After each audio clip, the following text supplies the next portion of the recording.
Alam mo, ang maging OFW, ang isa sa pinakamahirap na desisyon na gagawin mo sa buhay mo kung mag-a-abroad ka. Dahil kailangan mong mangibang bansa para sa pamilya mo. Sobrang mahirap mawalay sa pamilya kung alam niyo lang. Bawat minuto, bawat oras, bawat araw at bawat taon na hindi mo sila nakakasama. Lahat yan ay titiisin para lang mabigyan sila ng buhay na masagana. Kahit ang kapalit nito ay ilang taon na pagkakawalay sa kanila. Mahirap talagang maging OFW dahil lahat ng okasyon sa buhay mo habang nasa ibang bansa ka ay hindi mo sila makakasama. Nariyan ang graduation day, ang Pasko, bagong taon, at marami pang iba. Mag-isa mo itong haharapin.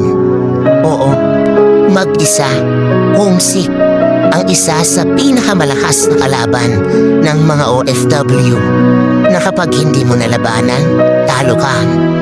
Kailangan pag nasa ibang bansa ka, may baon kang 1 toneladang pasensya at gabundok malakas ng loob. Dahil lahat ng laban dito, haharapin mong mag-isa.